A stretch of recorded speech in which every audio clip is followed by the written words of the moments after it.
Sa liblib na baryo ng San Miguel, isa ng alamat si Lolo Guning, ang mahiwagang matanda na kilala hindi lamang bilang manggagamot kundi bilang bantay ng mga tao laban sa mga nilalang ng dilim. Ang kanyang kapangyarihan ay hindi lamang sa mga orasayon at dasal, kundi sa isang agimat na ipinasapa sa pamula sa mga sinaunang lahi. Ang agimat na ito ay sinasabing may taglay na kakaibang lakas laban sa mga aswang, mga nilalang na sumasakmal sa kadiliman, at maging sa mga mamamatay tao. Bago siya pumanaw, iniwang pamana ni Lolo Guning ang kanyang agimat sa kanyang apo, si Andoy. Kasama ng agimat ang bilin na dapat itong gamitin sa kabutihan at hindi sa pansariling interes. Ngunit hindi batid ni Andoy na sa paghawak niya ng agimat, magsisimula ang pakikibaka niya sa mga nilalang ng dilim na matagal nang nagtatago sa paligid ng kanilang bayan. Si Andoy ay isang karaniwang binatilyo na sanay sa simpleng pamumuhay sa bukid. Sa kanyang pagkamangha at pagkagulat, natanggap niya ang agimat ni Lolo Guning ilang linggo pagkatapos nitong mamatay. Sa una, hindi niya pinapansin ang misteryosong kwento ng mga matatanda tungkol sa agimat. Para sa kanya, ito'y simpleng kwintas lamang na may kantab na bato sa gitna. Ngunit isang gabi, habang pauwi si Andoy mula sa paglalakad sa bukid, nakarinig siya ng kakaibang kaluskos mula sa masukal na bahagi ng daan. Sa madilim na paligid, naramdaman niyang may sumusunod sa kanya. Malamig ang simoy ng hangin, at bigla niyang naalala ang mga kwento ni Lolo Guning tungkol sa mga aswang at ang pangakong protektahan ang kanilang pamilya. Nagmadaling tumakbo si Andoy pauwi, ngunit isang anino ang mabilis na sumulpat mula sa dilim. Isang nilalang na hindi maipaliwanag ang anyo, mataas, matipuno, at may maputing mata na naglalagablab sa dilim. Narinig ni Andoy ang mabibigat na hininga nito at bigla niyang naalala ang agimat na nasa kanyang leeg. Hawak-hawak ang agimat ni Lolo Guning, ipinagdasal ni Andoy na sana'y totoo ang kapangyarihan nito. Nang bigkasan niya ang pangalan ng kanyang lolo, naramdaman niyang uminit ang kanyang katawan at lumiwanag ang kwintas sa kanyang leeg. Nang maramdaman ng nilalang ang liwanag mula sa agimat, napaurong ito, at sa isang sigaw, mabilis na naglaho sa dilim. Sa pagkakataong iyon, batid ni Andoy na hindi siya nag-iisa sa kanyang laban. Kinabukasan, ikinwento ni Andoy ang nangyari sa kanyang mga kaibigan, ngunit tinawanan lamang siya ng mga ito. Para sa kanila, wala namang aswang o mga nilalang na umiikot sa kanilang bayan. Ngunit sa gabi-gabing pag-uwi ni Andoy, palaging nararamdaman niya ang presensya ng kung ano mang nilalang ang sumubok sa kanya. Isang gabing maliwanag ang buwan, nakakita si Andoy ng mga kakaibang marka sa pader ng kanilang bahay. Tila mga galos ng isang malaking kuko na tila hinahamon siya. Sa gabing iyon, narinig ni Andoy ang halakhak ng isang nilalang mula sa kanilang bakuran. Nag-aalangan man, humawak siya sa agimat at lumabas ng bahay. Sa labas, tumambad sa kanya ang isang malaking anino. Isang babaeng may matutulis na kuko at pula ang mata, isang aswang. Sinubukan ni Andoy na lumaban, ngunit ang bilis ng nilalang ay nakakakilabot. Napadapa siya, ngunit nang bumangon ay nakita niyang lumiliwanag ang kanyang katawan mula sa kapangyarihan ng agimat. Sa isang iglap, nagmistulang nagliliyab ang paligid at tumilapon ang aswang papalayo, na parang sinilaban ng apoy. Sa takot, ang aswang ay lumisan, at doon lang naramdaman ni Andoy ang kaba sa kanyang dibdib. Hindi pala biro ang kanyang tinanggap na tungkulin. Ngayon ay mas nauunawaan niya ang halaga ng agimat, ito'y hindi lamang proteksyon kundi isang sandata laban sa mga nilalang na humahanap ng kamatayan para sa ibang tao. Lumipas ang mga araw at gabi, at si Andoy ay hindi na nakakatulog ng payapa. Lagi niyang binabantayan ang kanyang pamilya, dahil alam niyang babalik ang mga aswang, ngunit hindi lang iyon ang kanyang inaalala. Nalaman niya mula sa mga matatanda na hindi lamang proteksyon ang agimat, kundi isang sumpa rin para sa may hawak nito. Ayon sa isang matandang kamag-anak, si Lolo Guning ay dati nang humarap sa mga aswang at mga mamamatay tao upang protektahan ang baryo. Ngunit ang paggamit ng agimat ay may kapalit. Ang bawat laban ay nagpapahina sa gumagamit, at ang labis na pagkakapit dito ay nagdudulot ng kamatayan. Binalaan si Andoy na maging maingat, ngunit alam niya ang responsibilidad na iniwan sa kanya ni Lolo Guning. Sa isang gabi ng paglalaro ng hangin sa kanilang bakuran, nanumpa siya sa kanyang lolo at sa agimat na hindi siya bibitiw sa laban, kahit pa buhay niya ang maging kapalit. Isang gabi na tila walang katahimikan, naglalakad si Andoy sa kalsadang puno ng anino. Sa kanyang mga palad ay hawak niya ang agimat ni Lolo Guning, na tila naglalabas ng kakaibang init sa bawat hakbang niya. Malayo pa lang ay natatanaw na niya ang ilaw mula sa maliliit na bahay sa kanilang baryo, ngunit ang paligid ay tila nilamon ng kadiliman. Biglang nakarinig si Andoy ng pag-iyak mula sa kalsadang kanyang dinadaanan. Sa unay hindi niya pinansin, ngunit habang papalapit siya, palakas ng palakas ang tunog. Lumapit siya sa isang puno, at doon niya nakita ang isang batang babae na nakaupo, nakayuko, at humihikbi. Nilapitan niya ito at tinanong, "Nene, bakit ka umiiyak dito sa dilim?" Ngunit nang itinaas ng bata ang kanyang mukha, kitang-kita ni Andoy ang mga mata nitong walang puti, pulang-pula na tila may apoy sa loob. Tumayo ang kanyang mga balahibo sa takot, at alam niyang ang batang ito ay hindi tao. Biglang nagbago ang anyo ng bata, lumaki ito, hamaba ang mga kuko, at ang kanyang mukha ay tila pinagtagpi-tagping balat ng mga hayop. Agad hinawakan ni Andoy ang agimat at inusal ang orasayon na itinuro ng kanyang lolo noong bata pa siya.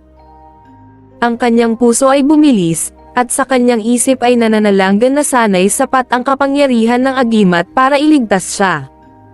Sa pagbigkas ng orasayon, nagliwanag ang agimat at parang nagising ang isang hindi maipaliwanag na lakas sa loob ni Andoy. Tumayo siya, tinitigan ang nilalang, at hindi siya natinag kahit nakakatakot ang itsura nito. Biglang sumiklab ang liwanag mula sa agimat, at ang nilalang na nag-anyong bata ay napasigaw at napaatras. Sa isang iglap, naglaho ito sa dilim. Dito lalong nakumbinsi si Andoy na hindi niya maiiwasan ang kanyang kapalaran. Sa gabing iyon, umuwi siya ng may takot, ngunit dala ang paninindigang ipagpapatuloy ang laban. Kinabukasan, pinuntahan ni Andoy ang liblib na bahay ni Mang Tasyo, ang matandang kaibigan ni Lolo Guning na siyang nagturo ng orasayon at mga sinaunang ritual. Alam niyang hindi sapat ang agimat lamang, kailangan niyang matutunan kung paano ito gamitin ng maayos, paano kontrolin ang kapangyarihang taglay nito. "Bata, ang agimat ay hindi basta-basta ginagamit," wika ni Mang Tasyo. "May mga orasayon at dasal na kailangan mong pag-aralan, at hindi ito madali. Kung mali ang paggamit mo rito, maaari kang madala sa dilim." Sinimulan ni Andoy ang kanyang pagsasanay. Sa bawat araw, binibigkas niya ang mga dasal na itinuro ni Mang Tasyo at isinasagawa ang mga ritual na magpapalakas sa kanyang koneksyon sa agimat.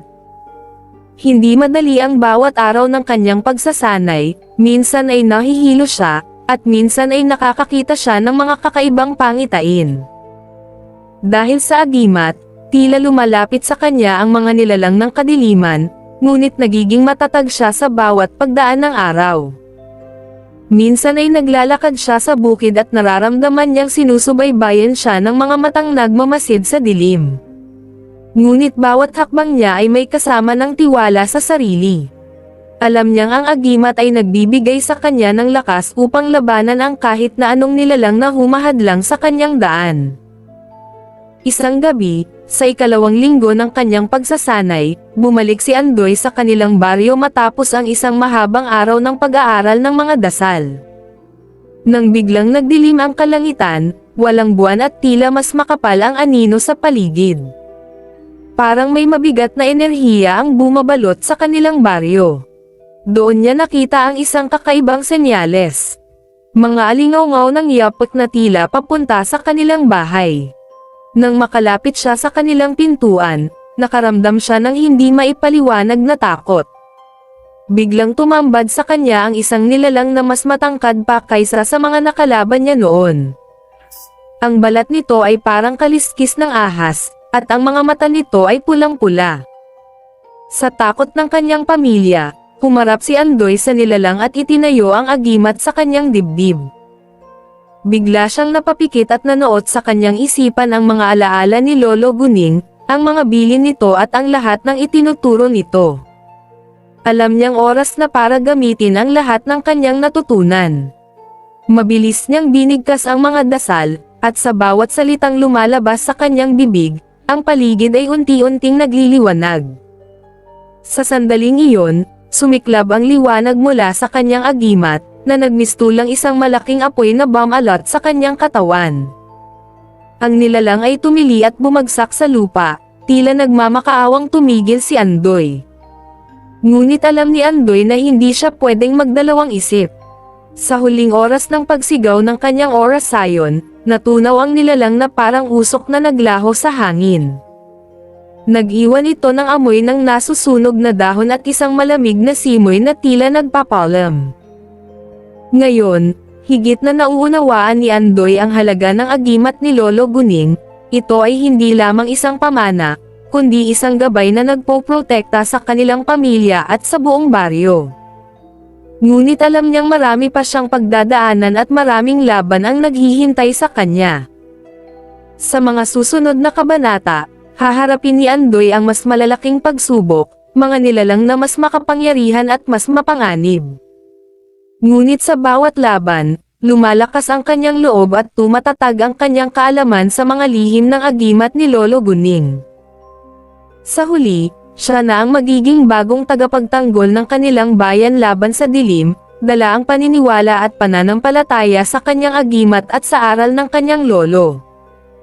Matapos ang gabing iyon, unti-unting kumalat sa baryo ang kwento tungkol kay Andoy.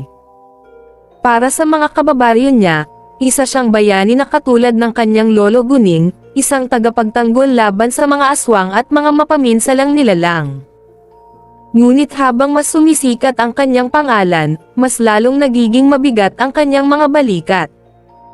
Ang bawat laban ay tila nagpapalakas sa mga kalaban, na parang may mas makapangyarihang nilalang ang nagmamasid at nagpapadala ng mga kasamahan upang subukan si Andoy. Isang araw, dumating sa baryo ang isang matandang babae na tila pagod at may sugat sa katawan. Siya'y natagpuan ng mga kapitbahay na pagod sa may dalampasigan, tila mula sa malayong bayan. Pinagpahinga siya ng mga tao at agad tinanong kung ano ang nangyari sa kanya. Nang magising ang matanda, bumaling siya kay Andoy at nagwika. "Ako si Aling Lorna, galing sa bayan ng Alitaptap. Ang bayan namin, pinatay ang marami sa amin ng isang nilalang na may itim na mata at balat na parang bato. Ipinadala ako rito upang maghanap ng tulong. Andoy, ikaw lamang ang makakatulong sa amin." Natigilan si Andoy. Kahit na may agimat siya, alam niyang malaki ang panganib na humarap sa isang mas malakas na nilalang. Ngunit hindi siya makatanggi sa mga mamamayan ng Alitaptap. Pumayag siyang sumama kay Aling Lorna matapos ang ilang araw ng paghahanda, dala ang agimat ni Lolo Guning at ang mga dasal na itinuro ni Mang Tasyo. Habang papunta sa bayan ng Alitaptap, ikinwento ni Aling Lorna ang lagim na dinaranas ng kanilang bayan. Ang halimaw na iyon ay hindi tulad ng karaniwang aswang. Siya ang pinuno ng kanilang lahi, siya ang dahilan kung bakit dumarami ang mga aswang sa ating mga bayan. Ang tawag nila sa kanya ay Bakunawa, ang mang-uubos ng buhay. Pagdating nila sa Alitaptap, nakita ni Andoy ang mga bahay na sira at mga mamamayang takot na nagtatago sa kanilang mga tahanan. Sa bawat sulok ng bayan, naroon ang mga marka ng pangil at mga bakas ng pagkawasak. Nang gabing iyon, nagsimulang maghanda si Andoy para sa isang laban na maaaring ikamatay niya. Inusal niya ang lahat ng dasal na alam niya, naglatag ng mga proteksyon sa paligid ng bayan, at nagdasal na sana'y hindi siya magkamali sa harap ng isang nilalang na gaya ni Bakunawa. Kinabukasan, nagsimula ng yumangay ang paligid ng alitaptap. Dumilim ang kalangitan ng biglaan kahit tanghaling tapat pa lamang. Sa gitna ng katahimikan, narinig nila ang mabibigat na yabag ng isang bagay na papalapit. Sa gitna ng dilim, unti-unting lumitaw si Bakunawa, ang halimaw na sinasabi ni Aling Lorna. Si Bakunawa ay isang dambuhala, may mga pakpak na parang isang higanteng paniki at balat na parang bakal na kulay itim. Ang kanyang mga mata ay pula at may apoy na tila kayang sunugin ang kahit sinong tumitig sa kanya. Nakaramdam si Andoy ng kilabot, ngunit hindi siya umatras. Sa halip, hinarap niya si Bakunawa, hawak-hawak ang agimat at nakatitig ng diretso sa mabangis na halimaw. Mabilis na umatake si Bakunawa. Tumalsik si Andoy sa lakas ng hampas ng mga pakpak nito, ngunit agad siyang bumangon at hinawakan ang kanyang agimat. Tila may nagising na lakas mula sa agimat na noon lang niya naramdaman, isang enerhiyang bumalot sa kanya at nagbigay ng panibagong tapang. Sinimulan niyang bigkasan ang mga dasal, at sa bawat salitang lumalabas sa kanyang bibig, ang paligid ay napupuno ng liwanag na pumupunit sa dilim. Hindi mo ako matatalo, bata. Sigaw ni Bakunawa na sinundan ng malakas na halakhak. Ngunit hindi natinag si Andoy. Nakipagbuno siya kay Bakunawa, gamit ang lahat ng natutunan niya sa kanyang pagsasanay. Sa wakas, tumayo siya at itinaas ang kanyang agimat sa kalangitan. Mula sa agimat ay nagbuga ang isang makapangyarihang liwanag na tumamak kay Bakunawa, dahilan upang masunog ang balat nito. Sa huli, bumagsak si Bakunawa, sunog at mistulang abo. Ang bayan ng Alitaptap ay muling nanambalik sa katahimikan. Nang matapos ang laban, bumalik si Andoy sa San Miguel na bitbit ang agimat ni Lolo Guning at ang kaalaman na may mas maraming nilalang ang naghihintay sa dilim. Ngunit ngayon, alam niyang hindi lamang siya basta isang binata ng baryo. Siya ay ang tagapagmana ng pamana ni Lolo Guning, ang tagapagligtas ng kanilang bayan laban sa mga nilalang na nagtatago sa kadiliman. Sa kanyang pagbabalik, sinalubong siya ng kanyang mga kababaryo na may galit at pag-asa. Mula noon, itinalaga niya ang sarili sa pagtuturo ng mga dasal at proteksyon sa mga mamamayan ng kanilang baryo. Upang sa susunod na pagsalakay ng dilim, may sapat na silang lakas upang ipagtanggol ang kanilang sarili.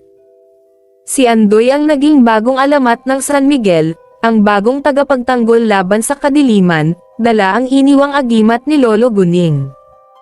Ilang buwan ang lumipas mula nang talunin ni Andoy si Bakunawa. Sa kabila ng katahimikan at kapayapaan na bumalot sa bayan ng San Miguel. Hindi mawala sa kanyang isipan ang mga sinabi ni Mang Tasyo tungkol sa agimat at sa mga nilalang na mas malalakas pa kay Bakunawa. Alam niyang ang laban ay hindi pa tapos. Isang gabi, habang nagpapahinga si Andoy sa kanilang bakuran, biglang may dumating na isang batang lalaki, sugatan at humihingal. Andoy, kailangan mo kaming tulungan, sigaw ng bata. Ayon sa kwento nito, may bagong nilalang na nagpapakita sa kanilang bayan, isang matandang lalaki na nakasuot ng itim na damit at may dalang baston na may nakaukit na mga misteryosong simbolo. Sa tuwing dumarating ang lalaki sa kanilang baryo, may mga nawawalang tao, mga kabataan na hindi na muling nakikita. Agad nagising ang malasakit ni Andoy. Bagaman pagod sa mga laban na kanyang hinarap, alam niyang may tungkulin siyang tulungan ang ibang mga bayan at pigilan ang banta na ito bago pa mas maraming buhay ang mawala. Pinuntahan ni Andoy ang baryo kung saan sinasabing lumilitaw ang kakaibang matandang lalaki. Sa kanyang pagdating, naramdaman niya agad ang malamig na simoy ng hangin na tila may daladalang babala. Napansin din niyang kakaiba ang pagkilos ng mga hayop at tahimik ang paligid, na para bang may nangyayari sa ilalim ng katahimikan. Mula sa isang lumang bahay sa dulo ng baryo, nakita niya ang silhwete ng isang matandang lalaking nakaupo sa ilalim ng puno ng balete. Napapikit si Andoy at inusal ang dasal sa kanyang agimat. Alam niyang ang kanyang kalaban ngayon ay hindi basta-bastang aswang kundi isang makapangyarihang mangkukulam na may kakayahang magpasuko ng kahit sinong tao sa pamamagitan ng mga kulam at sumpa. Sa kanyang paglapit, biglang nagising ang mangkukulam, at tumitig ito kay Andoy. Ikaw ang apo ni Guning, anang matanda. Matagal na kitang hinihintay. Mula sa baston nito, naglabas siya ng itim na usok na agad bumalot kay Andoy. Ngunit hindi natakot si Andoy. Hinawakan niya ang kanyang agimat at pinalibutan ng liwanag ang kanyang katawan. Ang itim na usok ay naglaho, at ang mangkukulam ay tila nagulat sa lakas ng agimat na daladala ni Andoy. Akala mo ba'y kaya mong talunin ang lahat ng nilalang ng kadiliman? Mas marami pa kaming naghihintay sa likod ng bawat anino, banta ng matanda, at biglang naglaho sa ere. Iniwang nagliliyab ang paligid. Matapos ang enkwentro sa mangkukulam, natuklasan ni Andoy na mas mabigat ang tungkulin na iniwan sa kanya ni Lolo Guning kaysa sa kanyang inaasahan. Sa kanyang pagmumuni-muni, naisip niyang hindi niya kayang labanan ang lahat ng nilalang ng kadiliman ng mag-isa. Kailangan niya ng tulong, mga kasamahan na may lakas at tapang upang tulungan siya sa kanyang misyon. Sa pagbalik niya sa San Miguel, naghanap si Andoy ng mga kabataan at matatanda na may kaalaman sa mga dasal, orasyon, at ritual. Sa kanyang pagsasanay, natagpuan niya si Nardo, isang binatilyong anak ng albularyo sa kabilang baryo. Malakas at matapang si Nardo, at may likas na talino sa mga orasyon. Sinamahan siya nito sa kanyang mga laban at natutunan niya ang tunay na halaga ng pagkakaroon ng katuwang sa laban. Si Nardo ay hindi lamang naging kasangga kundi isang kaibigan na katuwang ni Andoy sa bawat pagsubok. Sama-sama nilang pinag-aralan ang mga lihim ng mga agimat at mga ritual na proteksyon laban sa kadiliman. Isang gabing malakas ang ulan, muling nabulabog ang bayan ng San Miguel. Nakita ng mga tao ang pagdating ng isang itim na kabayo sa gitna ng ulan, sakay ang isang misteryosong lalaki na may suot na kapal na itim at kumikislap sa dilim. Nakaramdam ng takot ang mga mamamayan, at alam ni Andoy na hindi ito basta-basta lamang bisita. Nilapitan nila ni Nardo ang lalaking sakay ng kabayo, at naramdaman nila ang malamig at mabigat na enerhiyang bumabalot dito. Sa gitna ng ulan at kidlat, tumawa ang lalaki at sinabi, "Ako si Kalaban, ang taga-ani ng mga kaluluwa. Ako ang magtatapos sa iyong lahi, Andoy." Hinawakan ni Andoy ang kanyang agimat, at agad niyang binigkas ang pinakamakapangyarihang orasyon na itinuro ni Lolo Guning. Subalit, napansin niyang hindi natitinag si Kalaban. "Ang iyong agimat ay hindi sapat upang talunin ako," wika ni Kalaban habang naglalabas ng itim na apoy mula sa kanyang kamay. Sa kabila ng takot, tumayo si Andoy at si Nardo sa harap ni Kalaban, nagkaisa ang kanilang loob at tiwala sa agimat ni Andoy. Sa kanilang mga kamay ay pinagsama nila ang lakas ng kanilang mga dasal at ang kapangyarihan ng agimat. Habang naglalaban si Andoy at Kalaban, tumindi ang labanan ng liwanag at dilim sa paligid ng San Miguel. Alam ni Andoy na hindi ito simpleng laban, ito'y laban ng lahi ng kadiliman laban sa kanyang angkan. Ang kanyang agimat ay kumikislap na parang apoy, at alam niyang ito na ang huling pagkakataon upang ibuhos ang lahat ng natutunan. Sa isang huling dasal, humawak si Andoy kay Nardo at ipinasa ang lakas ng agimat sa kanya. "Nardo, ipagpatuloy mo ang laban. Ito na ang tadhana ng agimat, ang magtapos sa kadiliman, kahit ang kapalit ay ang aking buhay," wika ni Andoy habang umiilaw ang kanyang katawan at biglang sumiklab sa liwanag. Napaluhod si Kalaban, natupok ng liwanag na nagmula sa sakripisyo ni Andoy. Ang paligid ng San Miguel ay nabalot ng maputing liwanag, at ang dilim ay unti-unting naglaho sa isang napakalaking pagsabog ng liwanag na nagmula sa agimat ni Lolo Guning. Nawala si Andoy, ngunit ang kanyang kwento ay nanatiling buhay sa San Miguel. Si Nardo ang nagmana ng agimat at ipinagpatuloy ang misyon na iniwan ni Andoy. Sa bawat sulok ng baryo, ikinukwento ng mga tao ang katapangan ng binata na humarap sa dilim upang ipagtanggol ang kanilang bayan.